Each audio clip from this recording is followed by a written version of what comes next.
آپ نے ایک بڑا اعلان کیا ہے اور پاکستان ان چند ممالک میں سے ہے جہاں پہ اب سکول کورونا کے بعد دوبارہ کھل رہے ہیں۔ آپ نے آج جو این سی او سی کی طرف سے بھی ہدایت نامہ آیا، آپ نے پریس کانفرنس میں بھی چیزیں بتائیں، اور اس حوالے سے کیا حکومت اب پوری طرح سیٹسفائیڈ ہے کہ جو بھی ایس او پیز دی گئی ہیں اس پہ عمل درآمد ہو سکے گا؟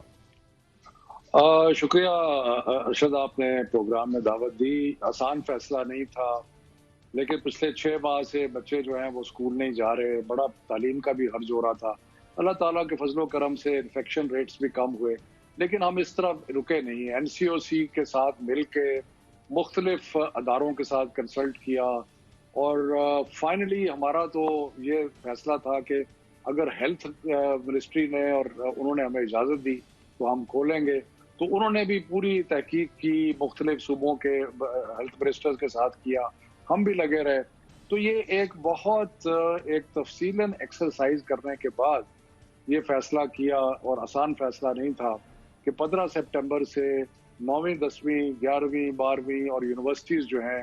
ان سب کو کھول دیا جائے، پھر 7 دنوں کے بعد 6ویں اور 8ویں کو، 6 7 8 کو، اور اس کے بعد 30 سپٹمبر کو اگر حالات ٹھیک رہے تو پرائمری کو۔ So it was a tough decision, لیکن ایس او پیز کا جیسے آپ نے کہا ہم نے بہت ایمفسائز کیا، پروونشل گورنمنٹس نے اس کے اوپر بہت ساری ایکسرسائز بھی کی، سارے اسکولوں کو ہم نے کہہ دیا ہے 3 چیزیں ہم ایمفسائز کر رہے ہیں۔ ایک یہ کہ ماسک کا پہننا لازمی ہے، ماسک ضروری نہیں کہ سرجیکل ماسک ہو، گھر میں کوئی کپڑا ہو اس سے ماسک 1-2 بنا کے ان کو دھو کے دوبارہ استعمال کیا جا سکتا ہے۔ ایک تو یہ ہے۔ دوسرا یہ کہ جو ڈینسٹی جس کو انگریزی میں کہتے ہیں، کہ جو لوگوں کا بہت سارا جڑ کے بیٹھنا جو ہے اس کو کم کرنا ہے، اور اس میں ایک تجویز یہ ہے کہ کلاس کو 2 سیکشن میں تبدیل کر دیا جائے، اور اس کو ایک دن ایک سیکشن آئے، دوسرا دن دوسرا سیکشن آئے، لیکن یہ ہم نے صوبوں کو چھوڑ دیا ہے کہ جو اس طرح مناسب سمجھتے ہیں۔ ہماری براڈ ہدایت یہ ہے کہ ڈینسٹی جو ہے وہ کم ہونی چاہیے، اور تیسرا یہ کہ as far as possible hand washing کی فیسلٹیز جو ہیں وہ پرووائڈ کی جائیں۔ تو یہ 3 چیزیں ہم نے ایمفسائز کی ہیں۔ باقی صوبے اور پرائیویٹ سکولز جو ہیں اپنی مرضی سے جو بھی مزید ایس او پیز بنانا چاہتے ہیں بنا سکتے ہیں۔ ٹھیک ہے منسٹر صاحب، اس میں جو سکولز ہیں، خاص طور پہ سرکاری سکول ہیں، پرائیویٹ سکولز ہیں، وہاں پہ یقیناً ایک ایشو آتا ہے، ٹیچرز کی اویلیبلٹی کا بھی ایشو آتا ہے، اور سکولز میں کیپیسٹی کا بھی ایشو آتا ہے۔ اب جب آپ ڈینسٹی کی بات کرتے ہیں کہ ایک اسپیسیفک نمبر سے زیادہ اسٹوڈنٹس کلاس میں نہ بیٹھیں اور 2 دفعہ ان کی کلاسز ہو جائیں، تو سکولز کی جو ایڈمنسٹریشنز ہیں ان سے بھی بات چیت ہوئی ہے اس حوالے سے، انہیں بھی آن بورڈ لیا گیا ہے، اور ان کے اس حوالے سے کوئی خدشات تو سامنے نہیں آئے؟ جی، ہم نے مختلف پرائیویٹ سکولز کے ساتھ اور پروونشل گورنمنٹس کے ساتھ تو ہم انڈر کنسلٹیشن کر ہی رہے تھے۔ یقیناً ٹیچرز کے اوپر تھوڑا بوجھ پڑے گا، کیونکہ ٹیچرز کو 6 دن پڑھانا پڑے گا، اور کہیں سے یہ کنسرن آیا کہ ٹیچرز جو ہیں وہ ذرا، لیکن پچھلے 6 ماہ سے ٹیچرز جو ہیں وہ آن لائن پڑھانے کی کوشش کر رہے ہیں، وہ بھی کوئی کامیاب نہیں ہو رہا، تو اس لیے یہ ایکسٹرا تکلیف جو ہے یہ برداشت کرنی پڑے گی۔ اور میرا خیال ہے کہ تقریباً ساری صوبائی حکومتیں اور پرائیویٹ سکولز اس چیز پہ متفق ہیں کہ ڈینسٹی کم کرنے کے لیے یہ جو فارمولا ہے کہ کلاس کو 2 سیکشنز میں تقسیم کر دیا جائے، یہ کافی قابل عمل فارمولا ہے۔ اچھا منسٹر صاحب، آپ نے کہا ڈینسٹی کے بھی ایشوز ہو گئے، ساتھ باقی بھی آپ نے کہا ایشوز کے حوالے سے پیرنٹس کا ایک بہت بڑا کنسرن ہے کہ کہیں بچوں کا سال تو ضائع نہیں ہوگا اب؟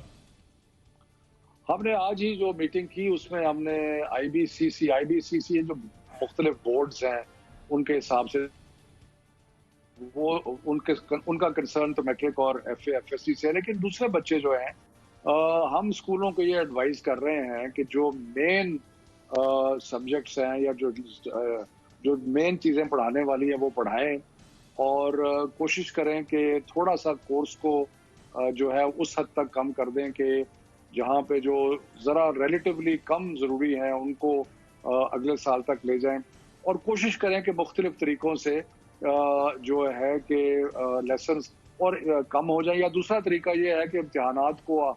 لینے کے لیے جو ٹائم پیریڈ ہے اس کو بڑھا دیا جائے تاکہ سیشن کو لمبا کر دیا جائے۔ ابھی تو ارشد ہماری جو دعا ہے اور خواہش ہے، اور اللہ کرے ایسا ہو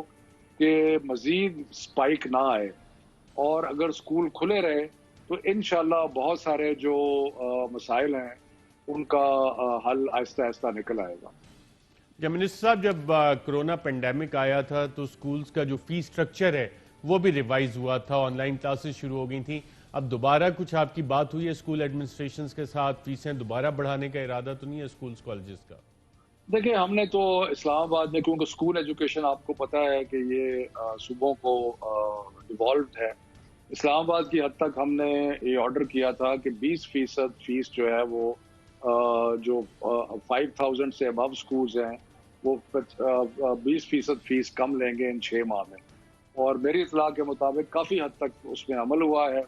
اگر کوئی ہمیں درخواست دیتا ہے کہ اس پہ عمل نہیں ہو رہا تو اس کی ہم تحقیق کرتے ہیں اور اس کے اوپر کارروائی کرتے ہیں،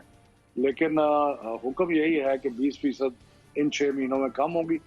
اس کے بعد جب ریگولر اسکول شروع ہو جائے گا تو آبویسلی ریگولر فیس جو ہے وہ چارج ہوگی۔ اچھا منسٹر صاحب، اس حوالے سے ڈیسیژن آپ نے ذکر کیا کہ کافی مشکل تھا، جو رسک فیکٹرز آئیڈینٹیفائی ہوئے ہیں ابھی تک اور آپ نے یہ ڈیسیژن لیا ہے، وہ رسک فیکٹرز کیا ہیں ابھی؟ دیکھیں، رسک فیکٹر تو مین رسک فیکٹر تو یہی ہے کہ اگر بچے جو ہیں وہ ڈینسٹی زیادہ ہوگی، یعنی کہ اکٹھے ہو کے بیٹھیں گے تو اس میں ٹرانسمیشن کا زیادہ خطرہ ہے۔ دوسرا رسک فیکٹر یہ ہے کہ اگر ہاتھ نہیں دھوئیں گے تو اس سے ان کو اپنے آپ کو لگ سکتی ہے۔ تو ابھی تک جو تحقیق دنیا میں آئی ہے وہ لوگ ہیں،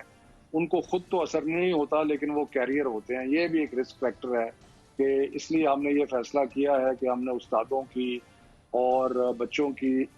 بہت ہی انٹینسو قسم کی کرنی ہے ٹیسٹنگ، تاکہ انشور کیا جائے کہ جو اگر خدا نہ خواستہ کہیں بیماری نکلتی ہے تو وہ ہمیں فوری طور پہ مل جائے۔ تو یہی رسک فیکٹرز ہیں، انفیکشن کے بڑھنے کا رسک فیکٹر ہے، ڈینسٹی کی وجہ سے، ماسک نہ ہونے کی وجہ سے، ہینڈ واشنگ نہ ہونے کی وجہ سے، اس لیے ان چیزوں کو ہم ایمفسائز کرتے ہیں۔ منسٹر صاحب، اسکول کھلنے سے پہلے بچوں کا اور ٹیچرز کا کرونا ٹیسٹ ہونا لازمی تو نہیں ہے؟ نہیں، لازمی نہیں ہے، لیکن ہم یہ پیرنٹس سے ریکویسٹ کریں گے کہ جہاں پہ اگر آپ سمجھتے ہیں کہ کسی بچے کو کھانسی آ رہی ہے یا کسی اور کوئی ایسا سلسلہ ہے تو اس کو اسکول نہ بھیجیں، اور ٹیسٹنگ جو ہے وہ تو فوری طور پہ ہوگی اور اس میں کانٹیکٹ ٹریسنگ بھی ہوگی۔ تو ساری چیزیں جو پروٹوکول ہیں وہ پورے بن گئے ہیں اور اس کے مطابق کریں گے۔ منسٹر صاحب، آپ جب رسک فیکٹرز اور آپ نے کہا کلاسز میں ڈینسٹی کے حوالے سے آپ نے ریکمنڈیشن SOPs بنا لی ہیں، اسکولوں کو اور پروونسز کو دے بھی دی ہیں، ٹرانسپورٹیشن ایک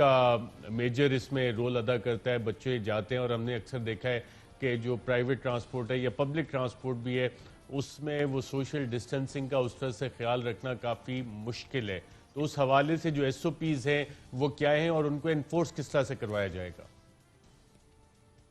صحیح کہہ رہے ہیں، ٹرانسپورٹ ایک بہت بڑا چیلنج ہے اور اس کے اندر ڈسٹنس رکھنا بھی بہت بڑا چیلنج ہے۔ ہم نے ایڈوائز کیا ہے کہ جس حد تک پاسبل ہے بس میں جو بچوں کی تعداد ہے اس کو اعلیٰ کر دیا جائے، اور میں اس کو آخر میں ایسے ہی کہوں گا ارشد کہ والدین، ٹیچر، ہیڈ ٹیچر، ایڈمنسٹریٹرز، ان سب کا مل کے بہت زیادہ محنت ہوگی تو تبھی ہمیں اس میں کامیابی ہوگی اس بیماری کو بیٹ کرنے میں۔ لیکن اگر کہیں بھی کوئی کمی کمزوری نظر آئی ہوئی تو پھر مقابلہ کرنا مشکل ہوگا، لیکن ہم مانیٹر کرتے رہیں گے، جہاں پہ ہمیں لگا کہ SOPs پہ صحیح عمل نہیں ہو رہا وہاں پہ ہم فوری طور پہ کارروائی کریں گے، اور ہو سکتا ہے کہ وہ اسکول بند بھی کر دیں۔ اسکول بند کرنا یعنی کہ اسکول کو سیل کیا جا سکے گا؟ مطلب سیل سے مطلب یہ ہے کہ اگر ہم سمجھتے ہیں کہ کوئی SOPs فالو نہیں کر رہا تو اس کے اوپر تادیبی کارروائی ہوگی۔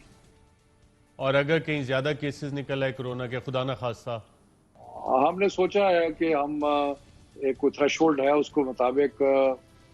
مائکرو لاک ڈاؤن بھی کر سکتے ہیں، یعنی کوئی اسکول کو بند کر سکتے ہیں، کچھ آئسولیشن کا، تو کئی چیزیں ایسی ہیں جو کہ ہمارے نظر میں ہے اور ان کو ہم وقت پڑنے پہ کریں گے انشاءاللہ۔ رائٹ۔ اچھا